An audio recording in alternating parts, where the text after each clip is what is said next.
नए पीसीसी भवन का शिलान्यास डाले हैं और यहाँ पर इसलिए हमारे कार्यकर्ता ब्लॉक लेवल से लेकर बूथ लेवल से लेकर स्टेट के पूरे लोगों का इसमें योगदान है। सभी लोग आए हैं। मैं आप सभी को धन्यवाद देता हूं कि आपने पार्टी का बहुत बड़ा काम किया है।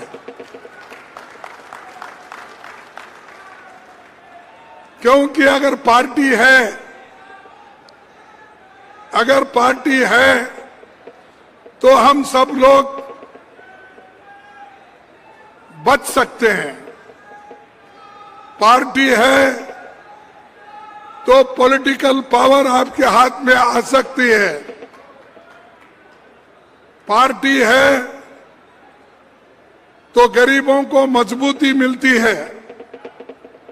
अगर पार्टी जिंदा है तो कांग्रेस के जो कार्यक्रम हैं, इंदिरा गांधी जी से लेकर सोनिया गांधी तक हमने जो कार्यक्रम बनाया है उसका लाभ मिलता है। यहां पर राजस्थान में भामशाह जैसे दानवीर और ये समर्पित वीरों का एक भूमि है और राजस्थान हमेशा वीरों के लिए और बलिदान के लिए बहुत ही मशहूर है। मुझे ये कार्यकर्ता लोग यहाँ पर जो आए हैं वो बड़ा महत्वपूर्ण है और ये विशाल जनसभा, इसमें आए हुए लोग सिर्फ कांग्रेस के कार्यकर्ता हैं, कांग्रेस को मजबूती देने वाले लोग हैं। इसीलिए आप सबको पुनः एक बार धन्यवाद देता हूं। 26 जून 1948 को राजपूताना कांग्रेस कमेटी बनी। पहली देसी रियासतों में राजा महाराजा कांग्रेस संगठन बनने नहीं देते थे।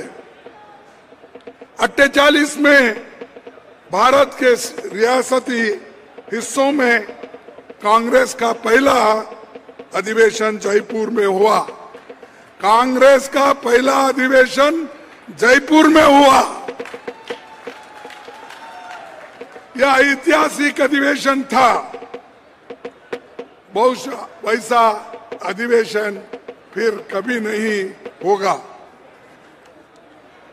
राजस्थान के लोग उस पहले अधिवेशन को दिल खोलकर मदद करे और सहयोग दिए और वो हमारा भव्य अधिवेशन सारे हिंदुस्तान में उसकी चर्चा हुई। यहां तक कि नेहरू जी ने ये बात कही, महाअधिवेशन पे इतना जोर से करना, पैसा खर्च करना आवश्यक नहीं था, ये उन्होंने उस वक्त कहा। लेकिन यहाँ के कार्यकर्ताओं ने कहा ये हम सब मिलके कर रहे हैं। देश के आजादी के बाद हम सभी लोग एक जगह मिल रहे हैं, इसीलिए हमको इतने बड़े पैमाने पे करना पड़ा। ये उत्तर यहाँ के लोगों ने दिया। ऐसा दिल खोल के कांग्रेस को मजबूत करने वाले लोग यहाँ पर है। अभी हाल में हैदराबाद में हमारी CWC मीटिंग हो गई। एक वहां पर हम काफी अहम फैसले ले और वो फैसले एक के बाद एक हम लाने वाले हैं। और यहां पर हमने जो उदयपुर में हमने फैसले लिए थे, अधिवेशन जो हुआ था, वो भी एक के बाद एक हम वहां पर कर रहे हैं। इस कारण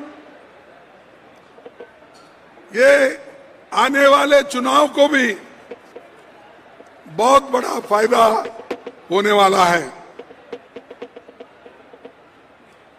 ये पार्टी के कार्यकर्ता हमारे आंख है, हमारे कान है, हमको मजबूत करने वाले हाथ हैं। इसीलिए ये जरूरी है कि कांग्रेस के कार्यकर्ताओं को मजबूत करना। और आप का जिम्मा है वोटरों को साथ लगातार संपर्क रखना, उनके सवालों का जवाब देना, विरोधी द्वारा फैलाई जा रही झूठी बातों को काट करना, वोटर लिस्ट की जांच कराना, कोई साथी नाराज है तो उसे मनवाने की कोशिश करना। जहां तक ये भी बताना होगा, सरकार ने 2018 में जनघोषणा पत्र में जो वायदे किए थे उसे केवल पूरा नहीं किया, लेकिन उससे भी एक कदम आगे बढ़ के सब कुछ लोगों को दिया। ये कांग्रेस पार्टी की देन है। कांग्रेस पार्टी जो कहती है वो करके बताती है। आपको हमने जो वायदा किया था, हमारे चीफ मिनिस्टर ने, हमारे एमएलएओं ने, मिनिस्टरों ने सभी मिलके आपके वायदे पूरे किए, बल्कि ज्यादा भी दिए। इसीलिए आपका यह फर्ज होता है कि इन कार्यक्रम को लोगों तक पहुंचाना, घर घर पहुंचाना, तभी कुछ हमारी आगे काम बनती है चुनाव के लिए। नहीं तो घोषणा पत्र हम पढ़ लेंगे, घर घर देने के बजाय अपने घर में रख लेंगे, तो पार्टी का प्रचार नहीं होगा। एक दूसरे को रुसने का वक्त नहीं है, ये देश को बनाने का वक्त है, डेमोक्रेसी को बचाने का वक्त है, संविधान को बचाने का वक्त है। इसलिए हम सबको उठना है। यह किसी एक व्यक्ति का नहीं है या किसी एक कौम का नहीं है। ये लड़ाई हम जो मोदी के खिलाफ, बीजेपी के खिलाफ जो लड़ रहे हैं, वो सारे देश के 140 करोड़ लोगों के हकूक के हिफाजत के लिए कर रहे हैं। हम सिर्फ बीजेपी से ही नहीं लड़ रहे। हमारी लड़ाई, हमारे पास अगर कांग्रेस का एक कैंडिडेट है, बीजेपी का एक कैंडिडेट हो, लेकिन यहां पर ऐसा नहीं है। मोदी जी क्या किए, हमारे खिलाफ 2-3 कैंडिडेट खड़ा करते हैं। एक तो बीजेपी का कैंडिडेट, दूसरा ईडी का कैंडिडेट, तीसरा सीबीआई का कैंडिडेट, चौथा इनकम टैक्स का कैंडिडेट। इतने कैंडिडेट हमारे खिलाफ खड़े करते हैं। इन सबको मात करके हमको जीतना है, क्योंकि जब चाहे तब वो सीबीआई लगा देंगे, ईडी लगा देंगे। हमारे जब सम्मेलन होते हैं, हमारे जब कार्यक्रम होते हैं, दूसरे दिन ही छापा पड़ता है या उसी दिन छापे डालते हैं। अगर कल हमारा एक संगठन के तौर पर मीटिंग है तो तब उसके पहले एक दिन हमारे ऊपर छापे गिरते हैं। क्यों? ये क्या डेमोक्रेसी है? और ऊपर से बोलते हैं डेमोक्रेटिक है। हम बहुत काम जो लोकतंत्र के अनुसार करते हैं। कहाँ है भाई लोकतंत्र के अनुसार तुम्हारा? हर जगह आप लोगों के ऊपर डरा धमका के आप काम कर रहे हो। दोबारा हमारी सरकार राजस्थान में लाएंगे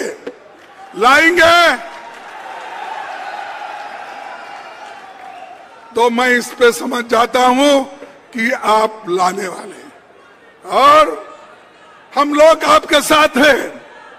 क्यों है? कि आप लोगों का काम कर रहे हो, इसलिए हम आपके साथ हैं।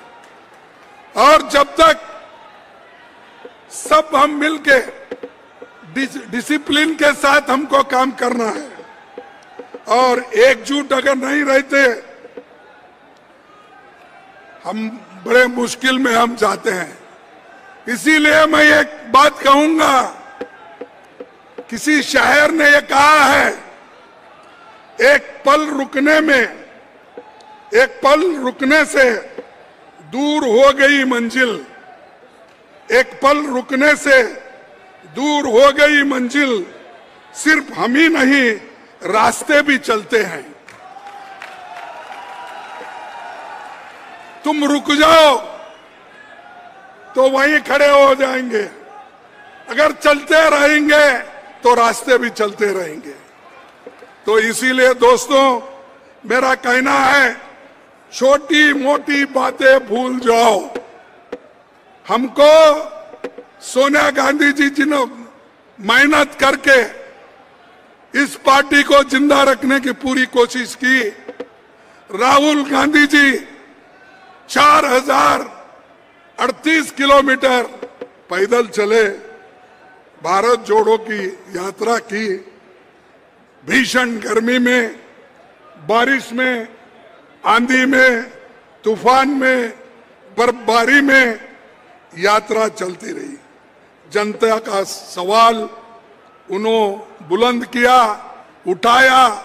इसीलिए हम सबको ये सीखना चाहिए, हम लोगों को अगर हकूक मिलना है, लोगों को खुश रखना है, तो जो मेहनत राहुल जी कर रहे हैं, जो मेहनत सोनिया गांधी जी कर रहे हैं, हम इसको आगे बढ़ाना है। मोदी जी ने 5 दिन का सेशन बुलाया था, लेकिन 4 दिन में ही खत्म किया। क्यों?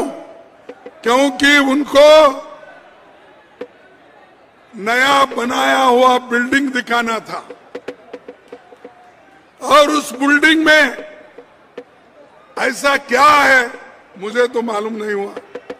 और यहां तक उस बिल्डिंग को दिखाने के लिए बीजेपी के मंत्रियों को, बीजेपी के बड़े बड़े कार्यकर्ताओं को ये कहा गया, ये देखिए हमने नया बिल्डिंग बनाया, आप आइए।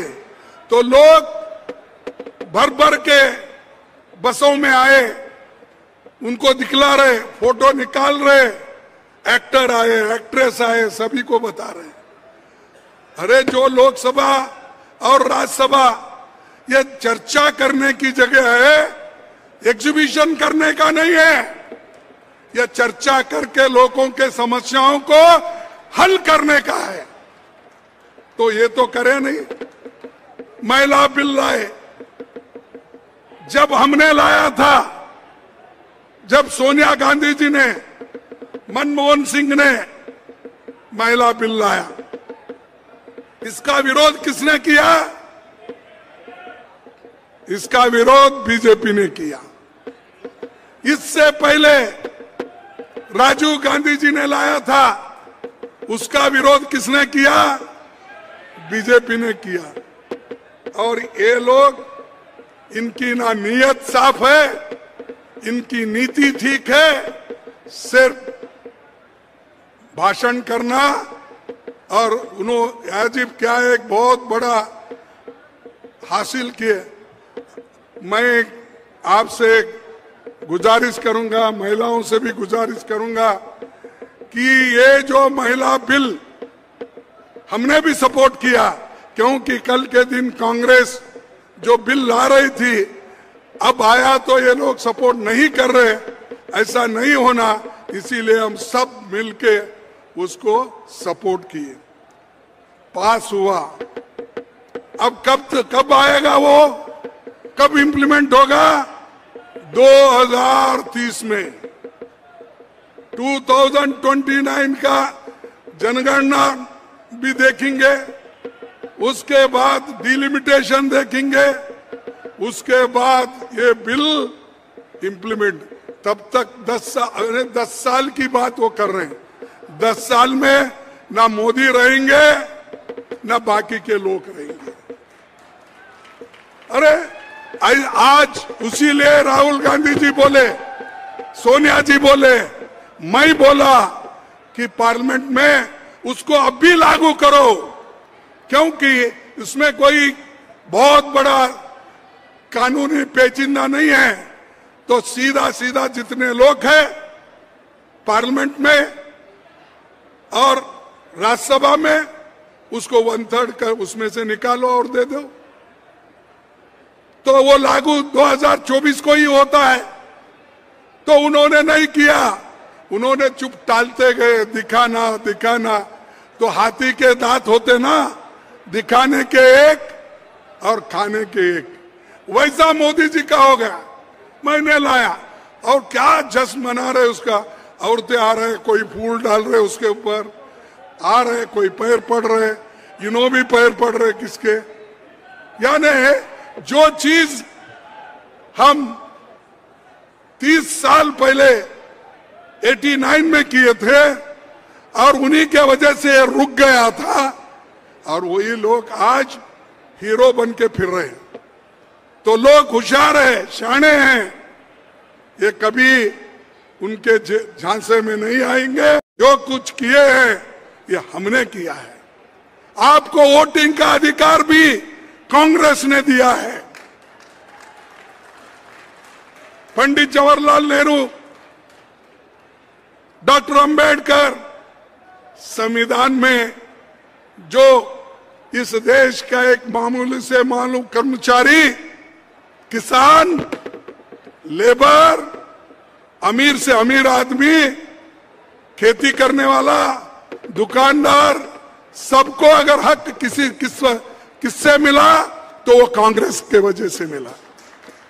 पहले कहा था, पहले तो यह था जो टैक्स देते थे उनको वोटिंग का अधिकार, जिस इनकम टैक्स देने वाले को, प्रॉपर्टी जिसके पास है उसको, यह लोगों को था। लेकिन आजादी के बाद हमने जो संविधान बनाया, उस संविधान में गरीब से गरीब को भी एक वोट और उसकी कीमत एक ही, अमीर से अमीर आदमी को भी एक ही वोट, उसकी कीमत भी उतनी ही। ये काम हमने किया और हमको बार बार पूछते तुमने क्या किया? अरे हमने तो ये लोकतंत्र में सबको हक दिया, अधिकार दिया। गांधी जी एक बात कहे थे, मैं ये कहूंगा, गांधी जी ने कहा था कि मैं ऐसे भारत के निर्माण के लिए कोशिश करूंगा, मैं ऐसे भारत के निर्माण के लिए कोशिश करूंगा जिसमें गरीब से गरीब आदमी भी महसूस करेंगे कि ये देश उनका है,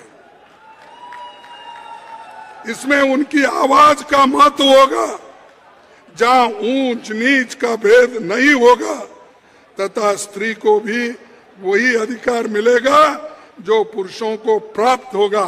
ये महात्मा गांधी जी ने बोला। क्या कभी गोलवलकर गुरुजी ने यह बोला है? क्या बीजेपी के लोग इससे पहले बोले हैं? जनसंघ के लोग बोले हैं? ये बात को समानता को माने हैं? पिछले कितने भी उनके भाषण निकाल के दो, उसमें महिलाओं के लिए कुछ नहीं है।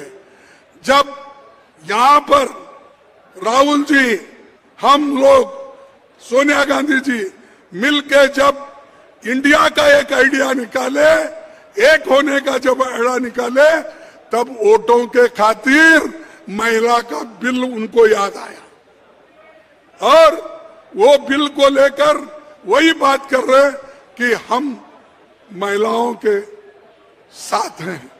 तो भाइयों, ये ऐसे बातों में मत आओ, ये झूठे हैं और हमेशा झूठ बोलते ही जाते हैं। आपको तो मालूम है सब जुमले। तो मैं अपने भाषण में राज्यसभा में भी कहा कि भाई ये एक जुमला तो नहीं है, क्योंकि 10 साल बाद ये इंप्लीमेंट होने वाला है। अब तब तक तो ये जुमला बनेगा क्या है? तो इनके जुमले बहुत है। 2 करोड़ नौकरियां मैं सबको दूंगा, मिले क्या आपको? 15-15 लाख रुपए उन्होंने देने का वायदा किया था, वो मिले आपको? देखो, एक प्राइम मिनिस्टर इतना झूठ बोलता है तो आप ही सोचिए, कोई भी चीज सिर्फ इलेक्शन के एक स्टंट बनाकर वो करते हैं। तो इसीलिए मैं आपसे विनती करूंगा कि जो महात्मा गांधी जी का सपना था और सभी स्त्री पुरुष को, गरीब को एक जगह रख के काम करने का, तो ये हमको बीड़ा उठाना है।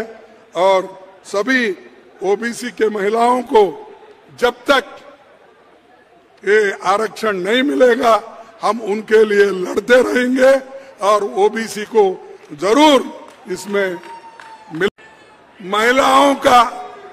महिलाओं को सबसे बड़ी इज्जत देने वाली पार्टी अगर कोई है तो वो कांग्रेस है। मैं 2-4 उदाहरण आपके सामने रखूंगा। पहली महिला कैबिनेट मंत्री राजकुमारी अमृत कौर कांग्रेस से हुई, नेहरू जी के कैबिनेट में।